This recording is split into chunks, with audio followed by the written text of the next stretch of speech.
President Hasina এবং তার দূষররা ছাত্র জনতার বিপ্লবের মাধ্যমে এই দেশ থেকে পালিয়েছে। এই গোপালগঞ্জের মধ্যে যত ফ্যাসিস্টরা আছে, খুনি হাসিনার যত দূষররা আছে, তাদেরকে বাংলাদেশ থেকে নিচ্ছিন্ন করতে হবে। কিন্তু আমরা দেখতে পাচ্ছি এই খুনি হাসিনার দূষররা, এই গোপালীরা আজকে ইন্টারিমের মধ্যে ভর করেছে। ইন্টারিম সরকারের প্রত্যেকটা প্রশাসন প্রত্যেকটা ক্যাটাগরিতে চরমতম ব্যর্থতার পরিচয় দিয়েছে। আগস্টে আমরা দেখেছি ঢাকা বিশ্ববিদ্যালয় ভিসি সহ সারা বাংলাদেশের প্রত্যেকটা বিশ্ববিদ্যালয় প্রশাসন নতুন করে পুনর্গঠন হয়েছিল। আমরা মনে করেছিলাম 2024 সালে বোধহয় ডাকসু রাষ্ট্র আমরা পাবো, কিন্তু আদৌ আমরা ডাকসুর সন্ধান পাই নাই।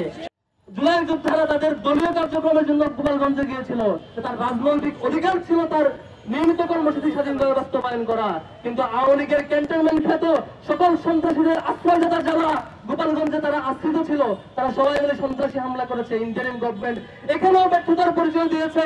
আমরা সুস্পষ্ট কণ্ঠে ইন্টারিম গভর্নমেন্টকে বলতে চাই, আপনারা যদি দায়িত্ব পালনে ব্যর্থ হন, আল্লাহর রাস্তায় দায়িত্বটা ছেড়ে দেন।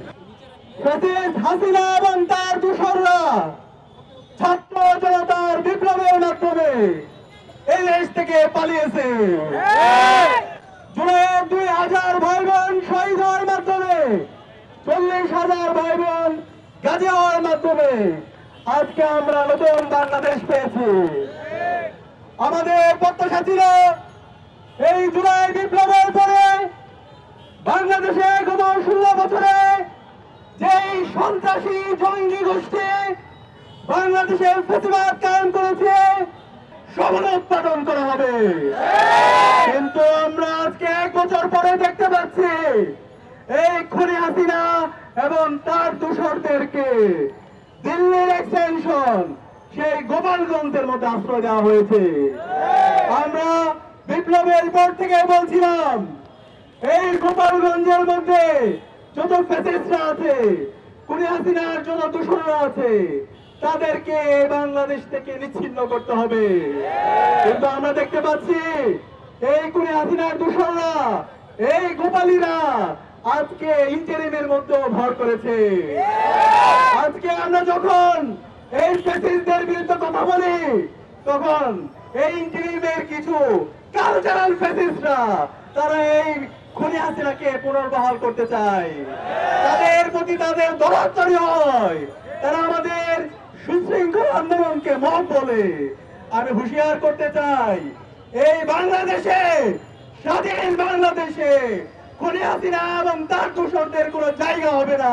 তারপরে আমাদের গণ অভ্যুত্থানের 11 মাস পার হওয়ার পরে ইন্টারিম গভর্নমেন্ট যাদেরকে আমরা রক্তের উপর বসিয়েছি, তারা জায়গায় জায়গায় ব্যর্থতার পরিচয় দিচ্ছে।